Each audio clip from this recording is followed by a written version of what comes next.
pleasure to welcome Andrew Street here today. As James said, we've had a number of attempts to get him here to this conference. And if I tell you just a little bit about him, you'll understand why we're so delighted. Andrew, actually we can claim some credit for Andrew's distinguished career, as he spent 3 years or so in Melbourne in the early part of his career, and that's when we first got to know each other. But he's gone on to have a very distinguished academic career, doing very high quality work around health system productivity, hospital efficiency, performance measurement, patient-reported outcomes, and integrated care. The strength of his academic achievements reflected in his appointment as an editor of the Journal of Health Economics, our primary health economics journal. But he's also had an amazing amount of policy involvement as well. And I say amazing because it's very difficult for people to combine that rigorous academia with a useful engagement with policy. And if you look again at Andrew's biography in the program, you can see that he's played many important roles, including as a special advisor to the House of Commons Health and Care Committee. So Andrew really brings academic rigour plus policy engagement, which I think is where we, with funding models, really want to go. So it's a great pleasure to hand over to him and to welcome him to the podium to speak about integrating patient-reported outcome measures into activity-based funding systems. So thank you and welcome, Andrew. Thank you. Thanks, Jane. Great. Well, thanks very much, Jane, for that very generous introduction. And I also want to say thanks to James as well for persisting with inviting me here, again, even though I rejected him once. And also to Ashley and all the organisers of this excellent conference. It's a real pleasure to be back in Melbourne again, my joint top favourite city in the world. So it's a real pleasure to be here. I actually accepted this invitation with some trepidation because, of course, Australia is so far ahead of the rest of the world in terms of activity-based funding that I thought, what on earth can anyone from England have to say at a conference like this? The English are far behind in many respects. You know, arguably our DRG system is not as good as yours. Our underlying medical data don't have things like incidence flags in them. I was just in Darryl's session on the National Hospital Costing Database. Our costing data, our patient level costing data, are probably not even where you were in round one of your data set. So whether you learn anything at all from this session, if you want, there's a really nice coffee place just by the bridge. So I can't promise anything educational. I'll try to be entertaining, but before you do sneak out, this is what I'm going to cover. So let's see if this works. No, let's see if this works. How am I moving along? Here we go. So what I want to do is I want to just consider, first of all, how DRG funding can be adapted to promote better performance in the hospital sector. I then wanted to discuss some of the design issues that we need to take into account when we're thinking about pay for performance type schemes. Then I'm going to introduce you to patient-reported outcome measures. And I think this is something where England has done quite a bit of work. So hopefully I'll convince you that there's something to be learned from this aspect. And I'm going to describe how PROMs, patient-reported outcomes, are used in England. And I'll conclude with a few suggestions that you might wish to take forward in Australia. So let's start by keeping things really simple. Let's just start with a really simple DRG funding arrangements. Now, of course, DRG funding arrangements, case mix funding, activity-based funding arrangements are very complex because, of course, the delivery of care is really complicated. So I don't want to get into all that complexity. I'll just start by keeping things simple, and I want to keep things simple simply because I want to focus on the key issues that you might have to consider if you were going to introduce PROMs or any sort of performance element into your funding system. So in its most simple form of DRG funding, the revenue that a hospital receives is a function of the amount of activity that it undertakes, described in some way using DRGs. So we describe patients in different categories, type J, and so the volume of activity multiplied by a price for that activity. And that price is set prospectively. In Australia, you use your national hospital costing database to get information on costs by which prices are then set in advance, and every hospital knows what they're going to be paid for each treatment. You know all that. And of course, that simple formula is why these types of systems have been adopted in most high-income countries around the world. So it's probably now the predominant form of hospital funding. And it's been adopted because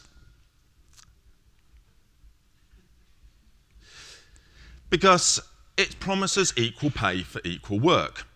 So we get equal work because patients are described in resource homogenous categories. Of course, there are issues about how resource homogenous they are, and that's why we keep needing to refine our DRGs over time.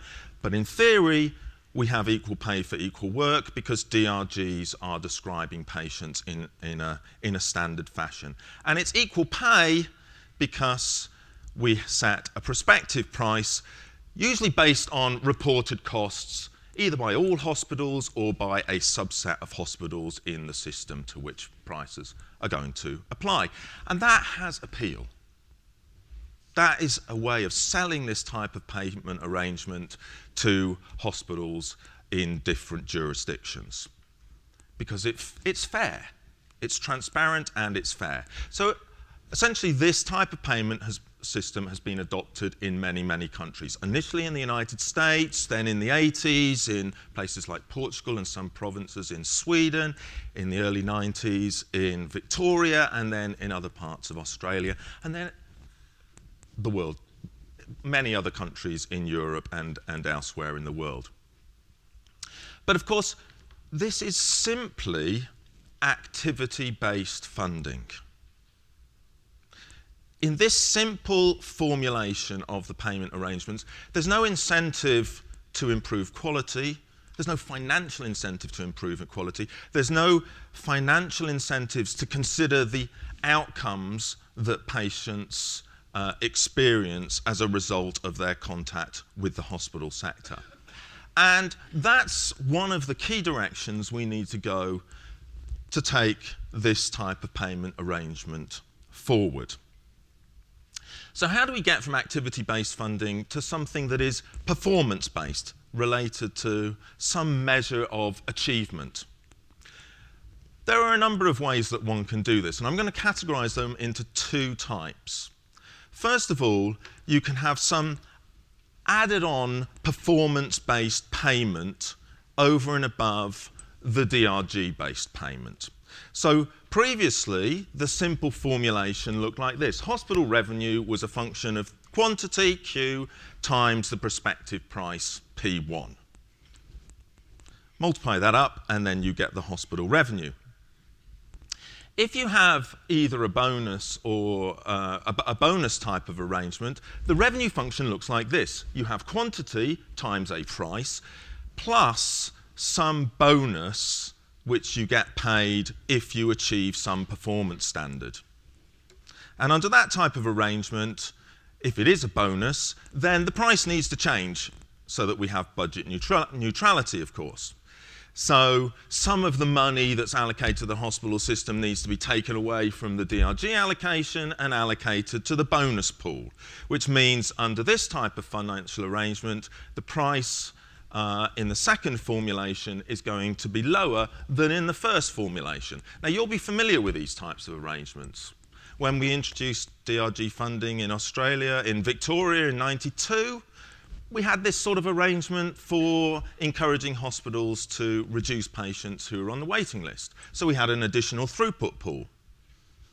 Money was put aside from the hospital budget, put into the additional throughput pool, and hospitals weren't able to get additional funding from their baseline historical amounts of activity unless they prioritised Category 1 or Category 2 patients who were on the waiting list. So essentially, it was a performance-based payment system.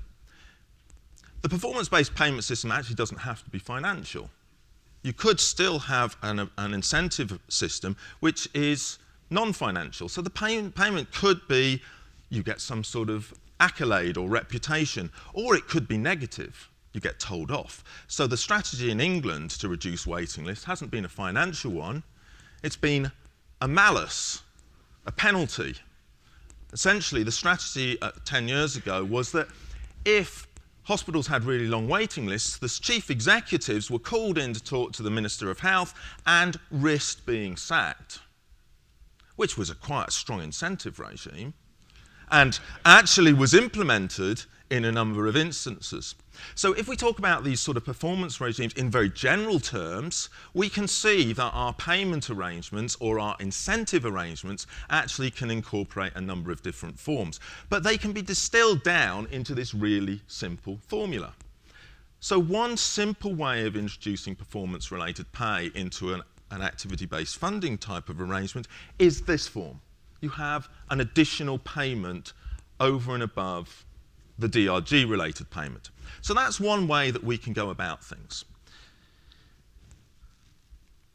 An alternative is to set our prices on the basis of outcomes. So let's have a look at that alternative measure. So this is what the hospital revenue function looks like, actual number of patients treated by the prospective price. And the incentives under there operate through the price. Hospitals will undertake more activity if they think their marginal costs are lower than the price they're going to receive, and if it's the other way round, they won't want to expand activity because they risk falling into deficit. How is the price set up? Well, let's think about the price as potentially comprising two components. This prospective price for patients in a particular DRG could be based on the costs that are reported through your national database by all hospitals, or your 451 hospitals, treating patients in each particular DRG. And you take that information and you convert that somehow into a price. Here, a national efficient price. In other countries that do the same, it might be based on the average costs that are reported. That is the predominant form around the world of setting prices under these DRG-based payment systems. But there is an alternative. We could set prices on the basis of the outcomes that patients experience as a result of having hospital treatment. So we could shift to that type of payment arrangement. So let's say that the price has these two components. And what we need to decide is what proportion of our price is going to be based on cost information, P, and what proportion is going to be based on outcome information, 1 minus P. So our price could be determined by this formula. Some proportion based on cost, which I'm going to call A, some proportion based on outcome, which is B. And from this simple formulation, we can think about alternative ways of setting prices. So let's look at this. First of all, we have what I'll call a very simple pricing system in which P equals 1. And that means our prices are solely based on cost information. That is the dominant form of pricing in most countries around the world. That's what we do in England. Well, not completely anymore, but that's what we did in England. And that's what they do in the United States. That's what you do in the US. Essentially, we're taking cost information and we're converting that in some way into price information. We don't take account of outcomes at all. So 1 minus P is 0.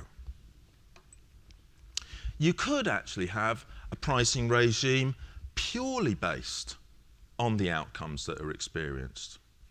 Now, I have seen contracts like that, not in health, but seen contracts. I've seen one contract like that, and actually it's in the criminal justice system. So the British government have engaged as contractors to provide services for people who are who come out of prison. And the idea is that they'll provide services to stop them reoffending.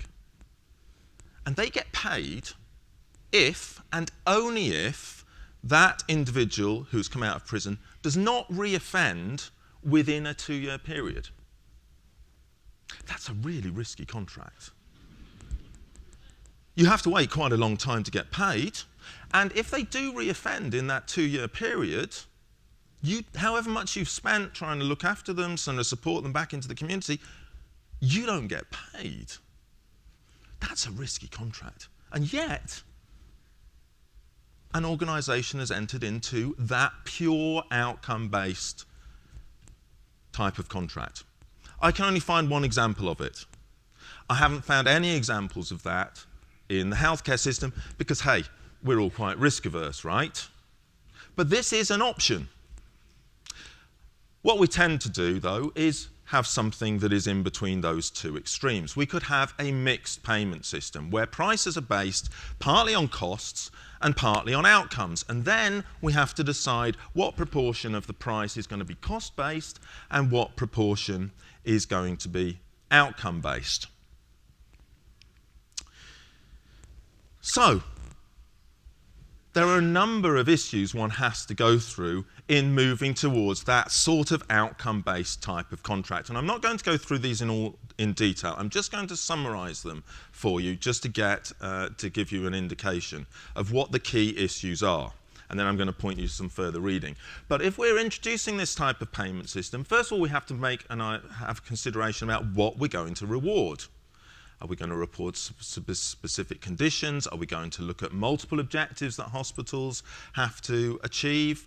Who are we going to reward? Are we going to reward simply the best providers in the system or those that make the biggest change over time?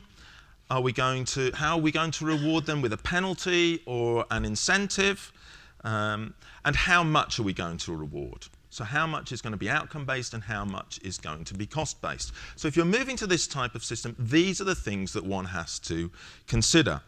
And this discussion is set out really nicely in this paper by Milstein and Scherog, Ricardo and Jonas, and I've got the reference at the end. And they put out this really nice little diagram that basically shows you the sort of steps you need to go through in working out what your performance-related payment scheme needs to look like. So are you going to, I haven't got my glasses on, so let me see, reward absolute performance or relative performance? Are you going to reward the top performer or those that make the greatest improvement, and so on and so forth? So this paper sets that discussion out really nicely. And they also review a number of the pay-for-performance schemes that have been implemented around the world. So I'm not going to reproduce them all, but this is one of the tables in that document and points out a couple of pay-for-performance schemes that have been introduced in Australia. So at the top, there's one that was introduced in Queensland in 2007, the Clinical Practice Improvement Payment. Some of you might know about that.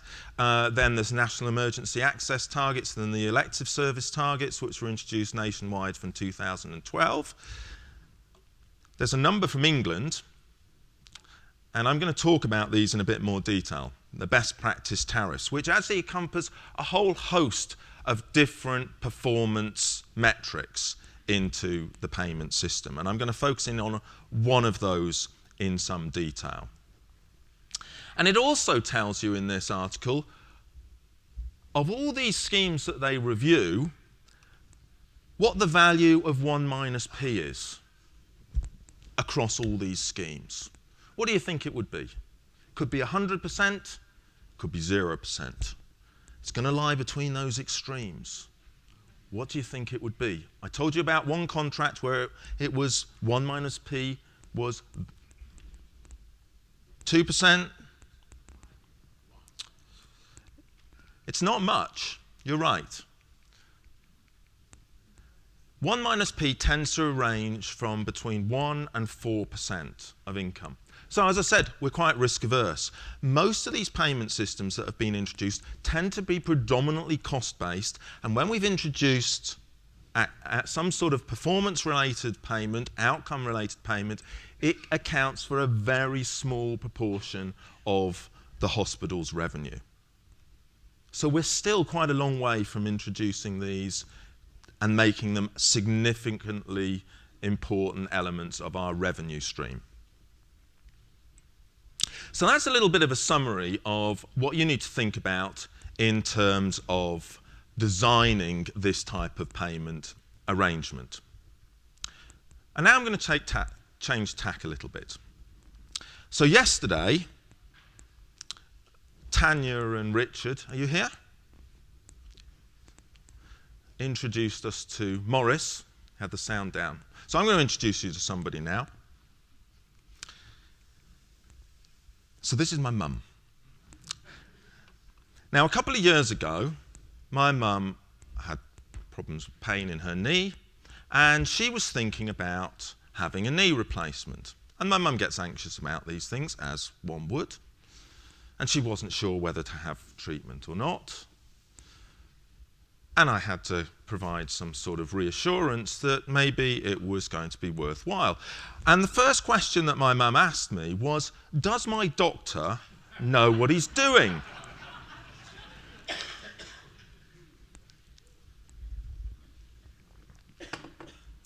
And fortunately, in England, it wasn't that hard to answer that question. It wasn't that hard to answer that question because we have information publicly available on doctor performance.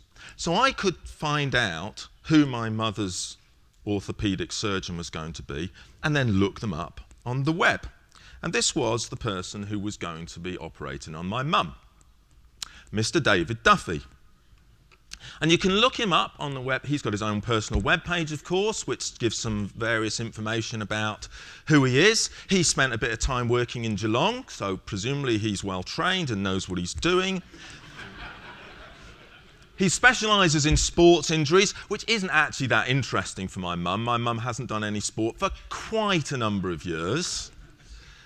So you can find out some information that he has put on his own personal website, which you can do in Australia as well, right? But that's not that necessarily that useful. Doesn't really tell me enough about, I don't even know whether it's valid information. I could say anything, right? Instead, I can find more information about Mr. David Duffy by looking at a website set up by the National Joint Registry. And this National Joint Registry is put together by the Royal College of Surgeons and gives me information about Dr. David Duffy relative to all the other orthopaedic surgeons operating in England. Tells me something about the types of operations that they've undertaken, how many operations they've undertaken, and also something about the outcomes that their patients achieve. So let me just show you the type of information we get. So this is a breakdown of David Duffy's information over the last 3 years. And what we can see here is predominantly focused on knee replacement, does some hip replacement, does some revisions. That's good for my mum, because my mum's having a knee replacement. So at least I know that this is an orthopaedic surgeon who does knee replacements. Not only that, he does quite a lot of them. So in the last 3 years, he's done 278 knee replacements, and the national average is 130. I know that there is a volume outcome relationship. The more you do of something, the better you become at it. So I was able to assure my mum, you're not the first person he's operated on. Of course, somebody has to be right, but I don't want it to be my mum. In the last 3 years, he's done 278 of these. I could tell my mum he's done this before. Not only that, I can find out how the patients that this doctor has treated have fared as a result of their treatment. So this is presented in terms of mortality rates using what's called a funnel plot. Now, on the website, only the top bit of the funnel is, but it is presented. But essentially, a funnel plot has two red lines, which are at the 90, I think here on the 99th confidence interval. If you're outside, if you're above this confidence interval, if your doctor's above that confidence interval, choose another doctor. And there's the average, which is the green line, and then these are all the other orthopaedic surgeons who've done knee replacements over that period. And what we can see is for David Duffy is that he's down here, well below the national average in terms of mortality rates. So that's good. So I could say to my mum, he knows what he's doing, and there's a pretty strong likelihood after your treatment that you're going to come out alive. So that was good. It was good to be able to get that information on the web. And we can get that information for every single doctor, every single surgeon in all specialties in England. Can you get that in Australia? No. We could get that in England. It's taken a while. What changed? Of course, the medical profession was quite resistant to making this information available initially. And the reason it changed was because of a tragedy, which I'm not going to go into detail about, but there was a tragedy at Bristol Royal Infirmary in which children and babies died because essentially of poor practice and poor regulation, self-regulation by the medical profession. And there was a huge inquiry into it, the most expensive inquiry in British history until the inquiry into the Iraq War. And as a consequence, the medical profession decided they needed to be more transparent and start producing data that was comparative and that was then made available to the public. You've had tragedies as well of a similar nature. Recently, you've had a big inquiry into Bacchus Marsh, and there have been calls to make these types of data available in Australia. And I think you need to do that. Just over and above its implications for funding, I think this is useful information to make us more aware of what we get from our health services. But it's not enough. It's not enough because actually, for hip replacement or knee replacement, not many people die.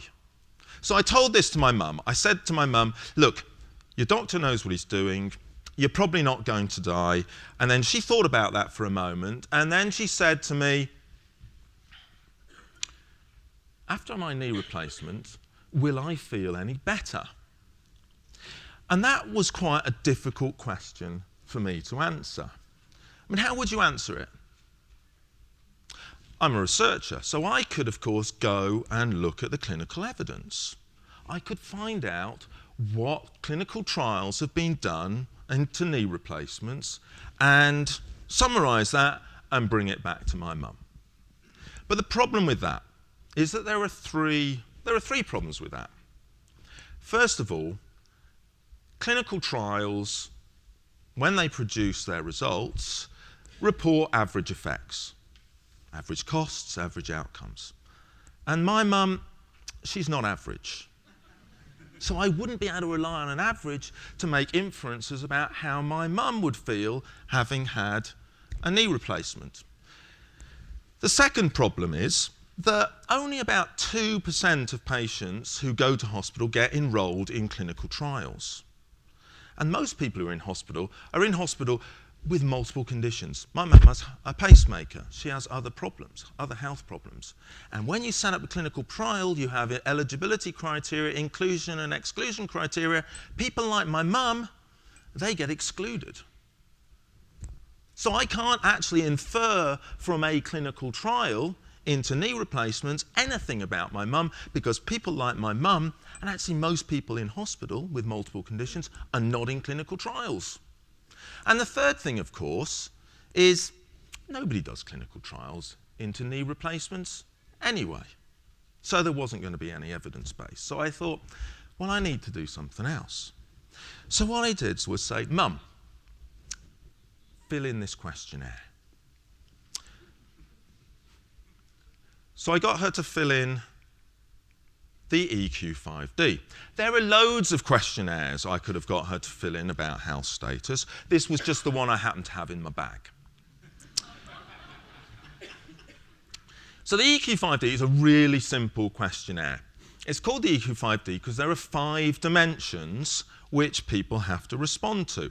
So you're asked to respond about your mobility, your self-care, your usual activities, your pain and discomfort, and your anxiety and depression. And there are 3 answers that you can give.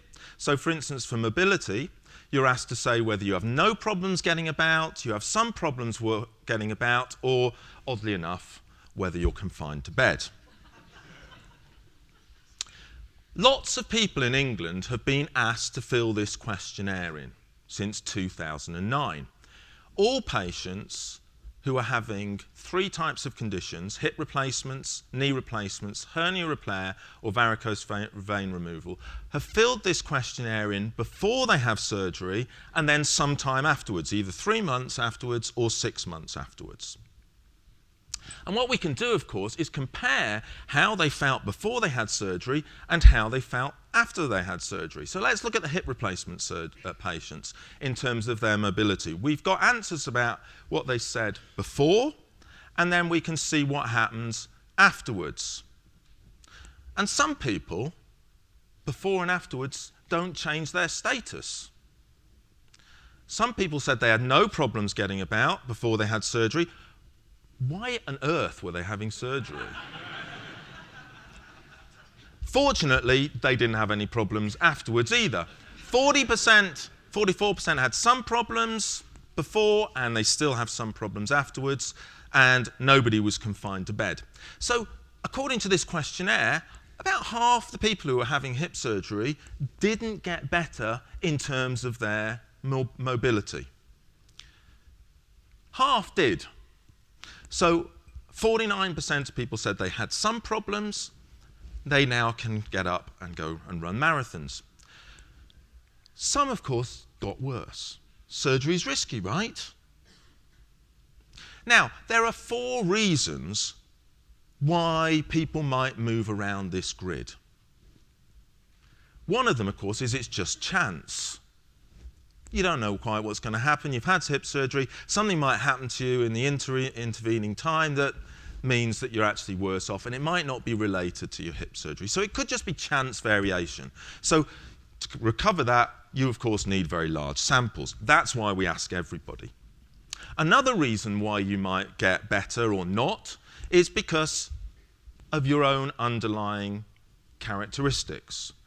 And when we take account of that, we take account of that using risk adjustment methods. And we can do quite sophisticated risk adjustment because we have really good data.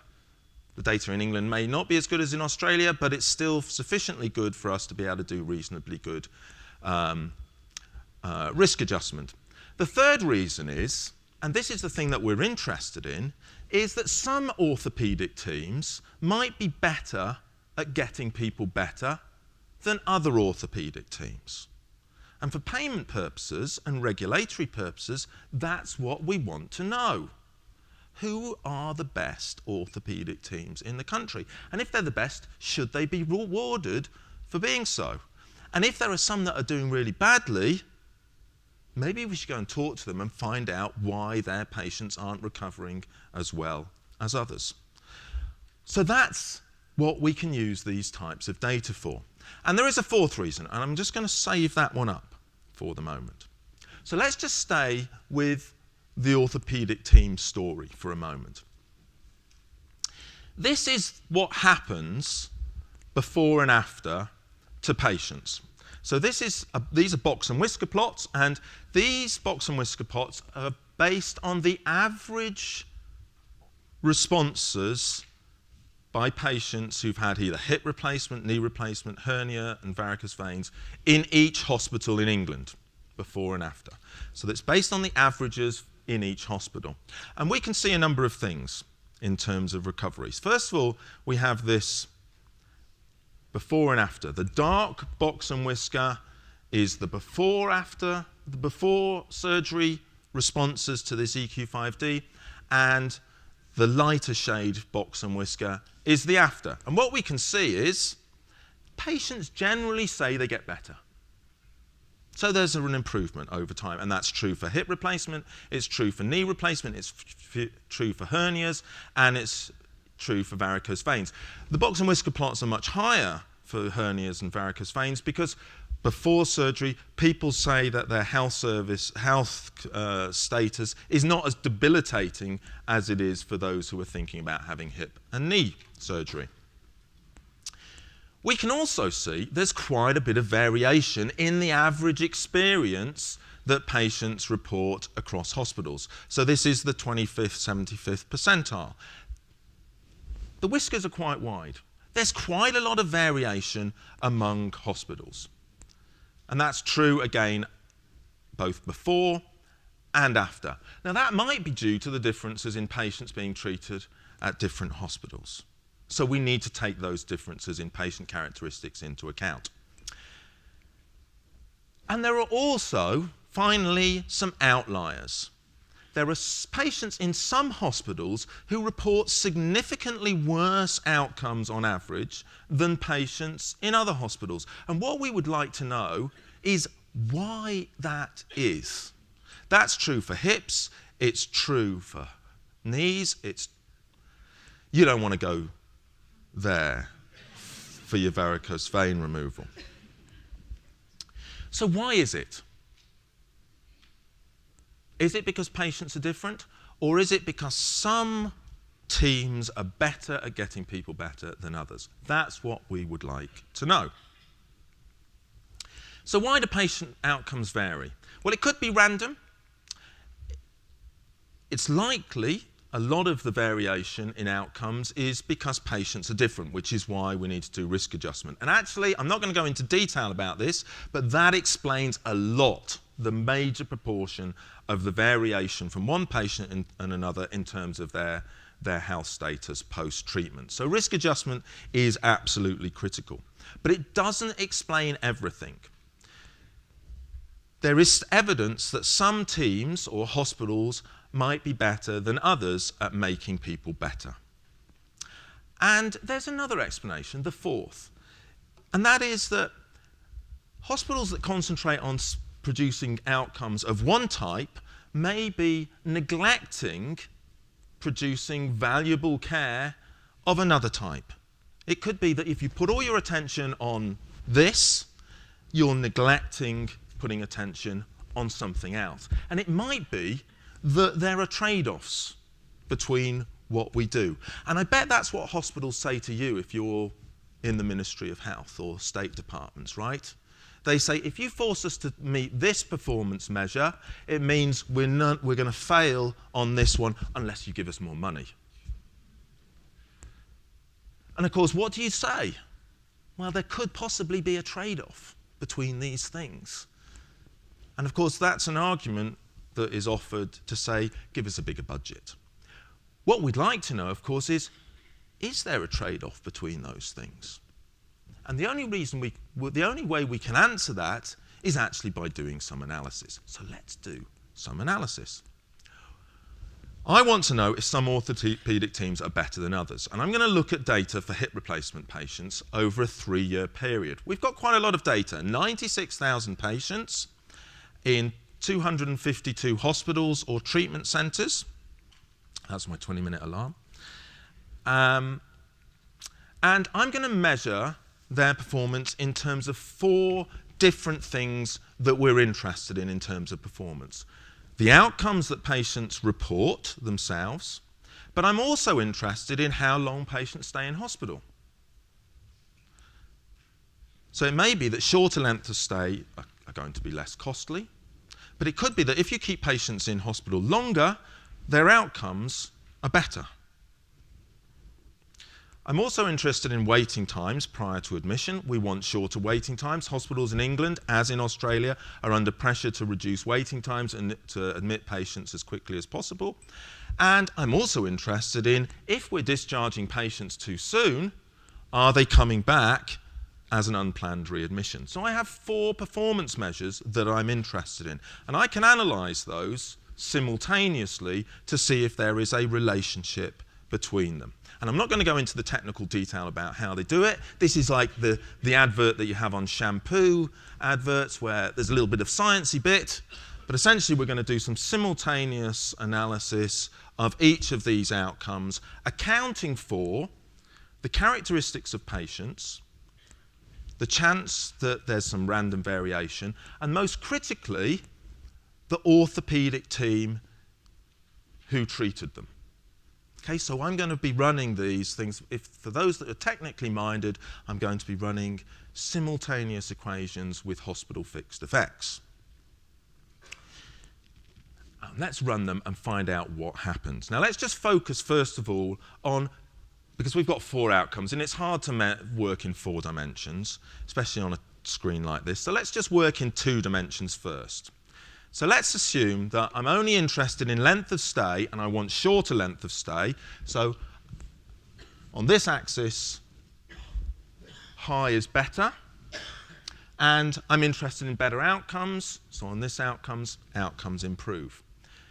So I'm really interested in whether there's a relationship between length of stay and outcomes. This is exactly the type of way we set things up when we do clinical trials and we're interested in costs and effectiveness of 2 different drugs. It's the sort of same thing here, but I'm not comparing 2 drugs. I'm comparing 252 different orthopedic teams across these 2 dimensions. And really what I want my orthopedic teams to be is in this upper quadrant. They're offering low length of stay, because then I don't have to pay so much to hospitals because they're going to have lower costs, and the outcomes that their patients report is good. Could be down here, of course. Some hospitals, some orthopedic teams might be keeping patients in quite a long time, and the outcomes that the patients report could be quite poor. So those could be my problematic orthopedic teams. It could be, though, of course, there's a trade-off between length of stay and outcomes, in which case we're in these off-diagonal quadrants. We don't know what the relationship is between these 2 different dimensions of performance. It could be that there's a trade-off. It could be that you get better outcomes because you keep patients in hospital for longer than other orthopedic teams. But it might not be. It could be that the relationship is this way round, positive. It could be that orthopedic teams that are better at mobilizing their patients, making sure that rehab and physio is offered really quickly, are better at getting people discharged to home, and as a consequence their recovery happens more quickly, and 6 months later they report better outcomes. That could possibly be the mechanism. But unless we have the data, we don't know. We have the data. We have the data for these 2 outcomes, but we also have data on emergency readmissions and on waiting times as well. So we can look at these simultaneously, controlling on all the other different possibilities of patient characteristics and so on. So this is what we get. This is the relationship we get for length of stay and outcomes, here measured by the Oxford HIP score. And it's positive. Lower lengths of stay, better outcomes. And actually, if we look at all the other outcomes, we find the same thing. So we have lots of 2x2 comparisons here. And if we look at length of stay compared to outcomes, we find the positive. If we look at length of stay compared to waiting times, it's positive. Length of stay compared to readmissions, it's slightly positive. Nowhere is it negative. If you're good at one thing, you're good at the other things as well. So there's a positive relationship between these. There's something else here as well. What we find is that there are a cluster of hospitals or orthopedic teams who are in this upper quadrant. They have statistically significantly better achievement than the national average across all the dimensions. And there are some in the bottom quadrant who are statistically significantly worse.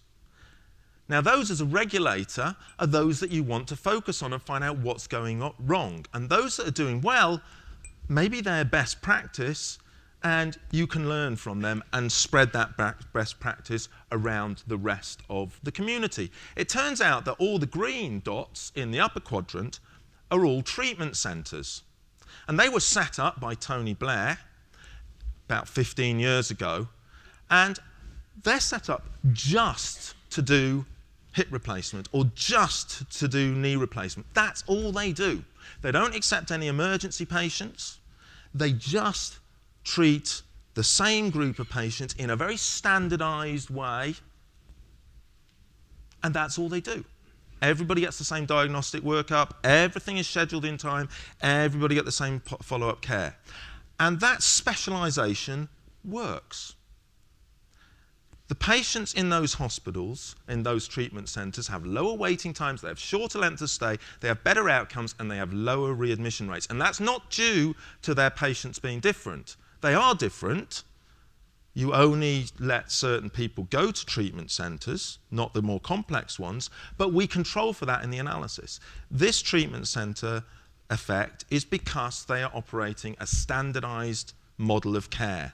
And that's good for patients. And we can see that because we've got the data to show it.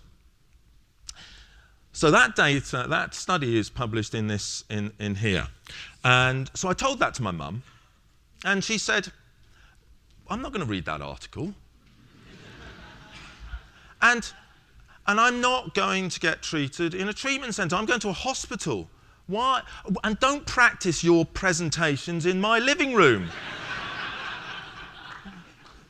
And you haven't even answered my question. Why did you get me to fill that questionnaire in? And I said, yeah, I'm sorry. I got you to fill that questionnaire in for a other reason. And I thought, I still haven't answered the question, but I know lots of other people have filled in this questionnaire before. And I thought, like Anne says, there must be an app for that. Lots of people have filled that questionnaire in. Between 2009 and 2016, 500,000 English patients have completed this EQ5D before they have surgery and 3 or 6 months afterwards. Now, I can use that data to make predictions about how my mum is going to feel after she's had surgery. So I've got data for 185,000 hip replacement patients, 200,000 knee replacements, 115,000 hernia repairs. And I can use that data to analyse why outcomes differ from one type of patient to another type of patient. And how I do that is I'm going to allocate patients to groups with similar post-operative outcomes. Take all that data and put them into the same post-operative homogeneous groups. Does that sound familiar to you? It does, doesn't it? We're going to do that by using classification and regression tree algorithms, where the branches represent conjunctions of patient characteristics, and each branch ends in a leaf, which is your group. That's exactly what we do when we construct diagnosis-related groups. And these are the branch splitting variables that end up being important for this set of patients. There are only 5 I use: age, gender, preoperative scores, and symptom duration. Now, I could use more, but we designed this with GPs so that they could use it in their surgery to advise their patients. And they only have a 6-minute consultation, so there's only a certain amount of information they can plug into their computer during that 6-minute consultation. So we use a very few number of branch splitting variables, but they turn out to be quite useful. So the methods for this is published in another article here.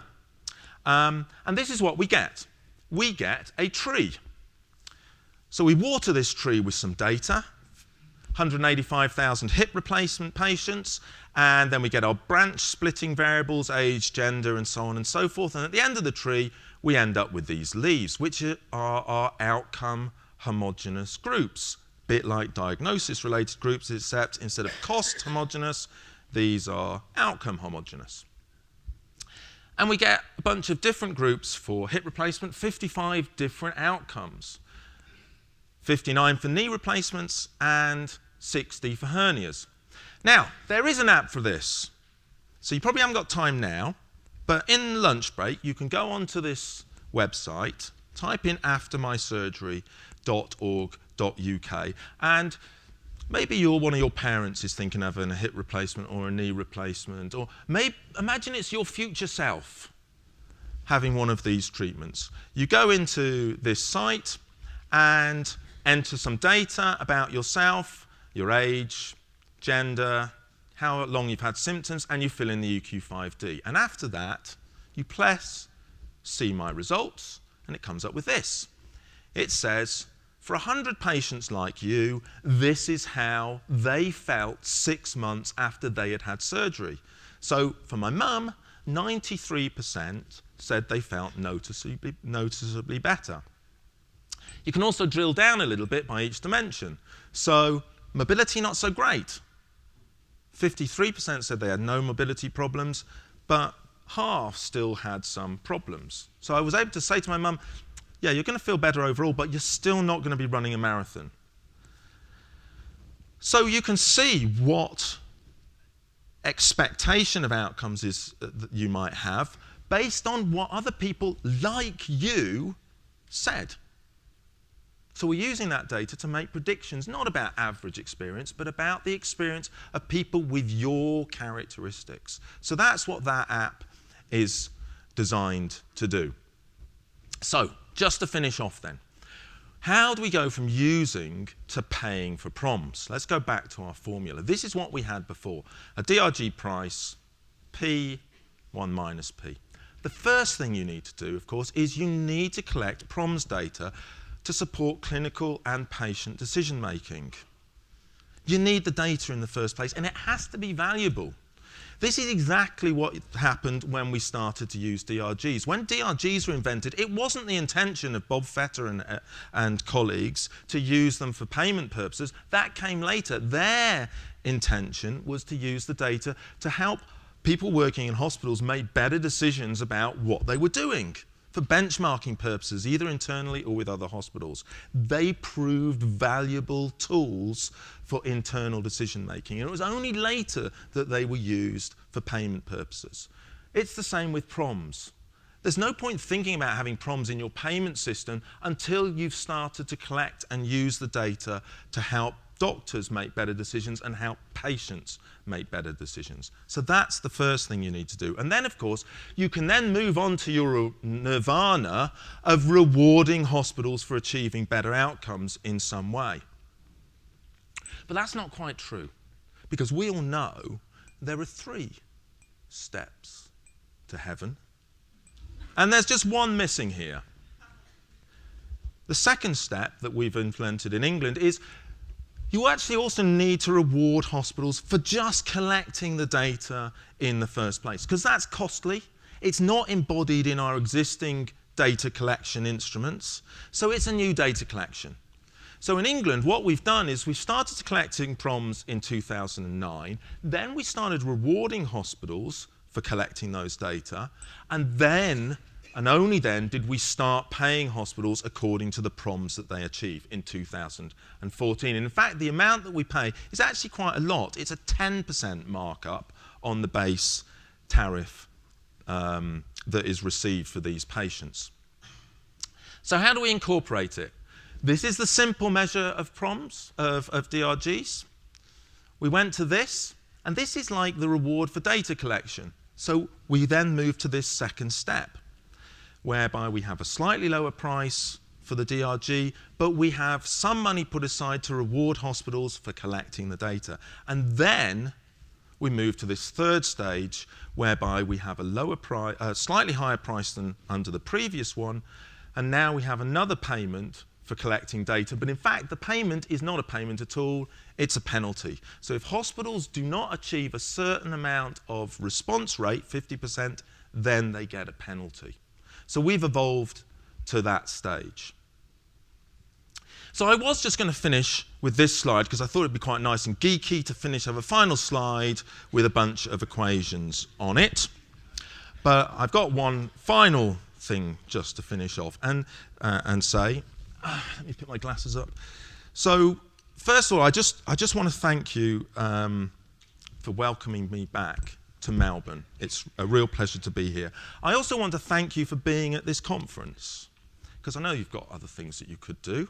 But what I've learned from the conference sessions thus far is that there's a shared vision and a shared ambition to move on from an activity-based funding system that rewards activity to a payment system that complements the values and objectives of the healthcare system, however those are articulated. And that's what we need to do. Our health system objectives are to ensure that care is available to those that need it, and that care helps people recover to their best possible health status. And we need to be able to measure that and start building our payment systems to complement that overarching objectives.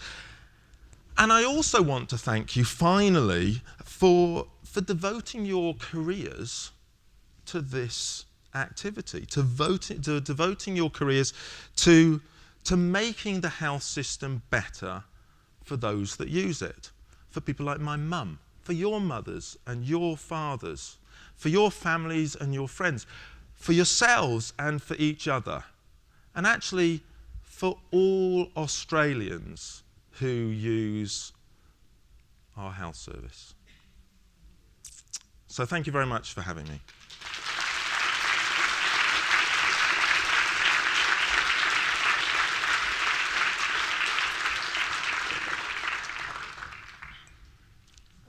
Thanks, Andy, and thanks, Andy's mom. That was a wonderful tour of what we can do in this area. We're going to cut into lunchtime by a few minutes because it would be awful to make a talk like that pass without some questions. We have one that's already been tweeted about the National Joint Registry as a portal for finding out about doctors. Are there other examples in the UK, or indeed possibly anywhere else you know of, that provide the same information?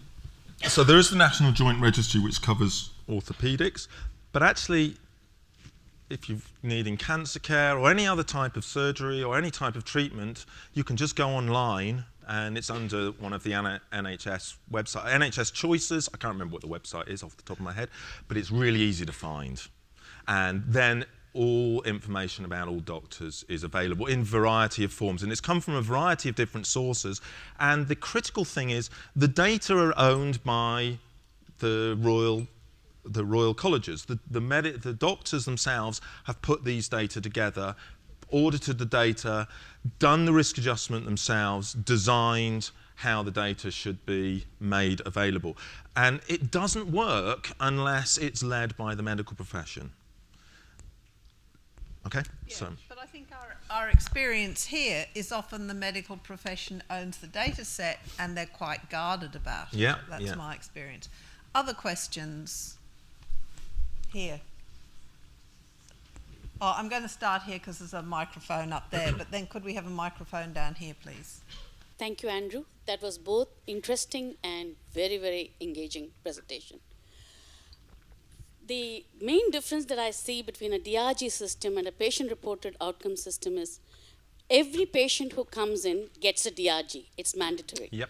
Whereas patient-reported outcomes depends on the patient reporting those outcomes. Yep. It is voluntary. Yep. So what evidence or research we have to ensure that the patient-reported outcomes is not skewed either towards people having good outcomes or skewed towards people having bad outcomes?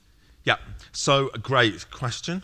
Thank you very much. So in England, it's mandatory that every provider, every hospital, treatment centre asks all of its patients to fill in these questionnaires. But it's voluntary for patients, right?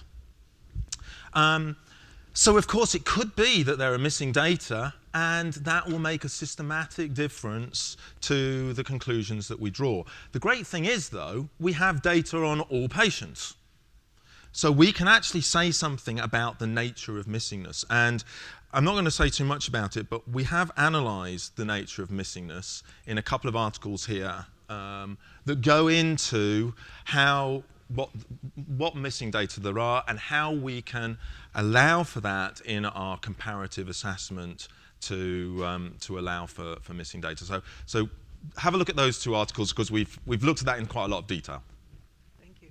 The Nature of Missingness sounds like a fantastic title for a novel. I think we had a question down here somewhere. Thanks for your presentation. My question goes to the integrity of the PROMs data itself. I think that when you link PROMs to funding, it's possible that providers or hospitals that score quite well are actually providers or hospitals that pressure their patients into actually undertaking the survey. And we actually find instances of that not in healthcare as such, but in other sectors where companies that score really well are ones that pressure for feedback. So is there a way to make some kind of adjustment or verify that data, taking into account that something like that could happen?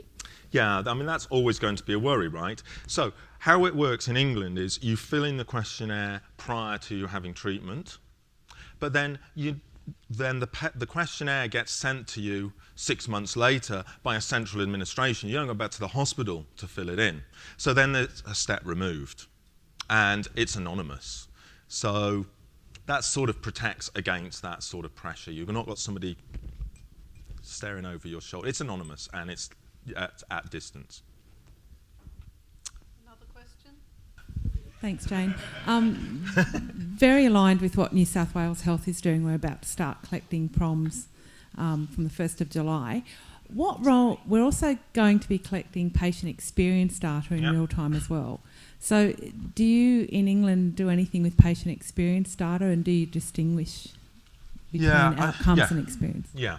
I mean, I must say I'm not entirely sure what the difference is. Some people think it's quite stark difference, but actually I think it's not as differentiated as possible. The main thing about patient outcome measures that I understand is it's mainly about measures of health status, whereas experience might be a bit more broad ranging than that.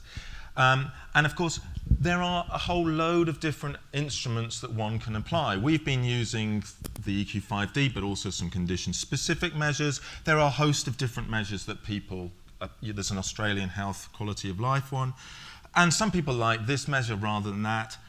I don't care. What I care about is that we ask patients something about their health status. And as analysts, there's some very talented analysts in this audience, just give them some data and they'll be able to make sense of it. But without asking patients about their health status, we actually don't know. And I think in all of our health systems around the world, it's anathema that we still don't routinely collect information from patients about what they feel. We still rely on clinical measures or process measures, and that gives us a very partial understanding of how well our health system's doing, how well our hospitals are doing, how well our teams working in hospitals are doing, and whether or not patients are recovering to the full extent that they possibly should. I'm sorry, but we're now standing between here and lunch, and we've got a very busy afternoon program as well. So once again, please join me in thanking Andrew.